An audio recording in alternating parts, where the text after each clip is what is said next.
बिस्मिल्लाहिर्रहमानिर्रहीम। अस्सलाम वालेकुम दोस्तों, उम्मीद करता हूँ आप बिल्कुल ठीक ठाक होंगे। दोस्तों आज है 23 अप्रैल सन 2021 और दिन है जुमा का, और माशाल्लाह से आज 10 रमज़ानुल मुबारक की डेट भी है। तो आप तो जानते होंगे सुप्रीम कोर्ट की तरफ से फैसला किया गया है कि 24 अप्रैल शाम 6 बजे के बाद में पाकिस्तान, इंडिया और बांग्लादेश के जो अफराद हैं वो ओमान के अंदर इंटर नहीं हो सकेंगे मौजूदा बीमारी के केसेस ज़्यादा होने की वजह से। तो ओमान को कवर किया जा सके, महफूज किया जा सके, इसी वजह से सुप्रीम कमेटी ने फैसला ये दिया था।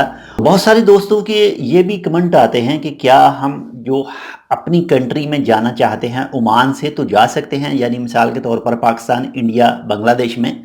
तो इससे पहले मैं आपके तमाम कमेंट की रिप्लाई दे चुका हूं, लेकिन आज ओमान एयर की तरफ से भी एक मैसेज आया है, एक आर्टिकल आया है कि जो दोस्त भी इन तीनों बैन कंट्रीज में जाना चाहते हैं और वहाँ से आना चाहते हैं तो ओमान एयर की फ़्लाइट रेगुलर जैसे पहले चलती थी बिल्कुल वैसे ही ऑपरेट करेंगी और जाएंगी भी, और वहाँ से जिनको इजाज़त है उनको लेकर भी आएंगी।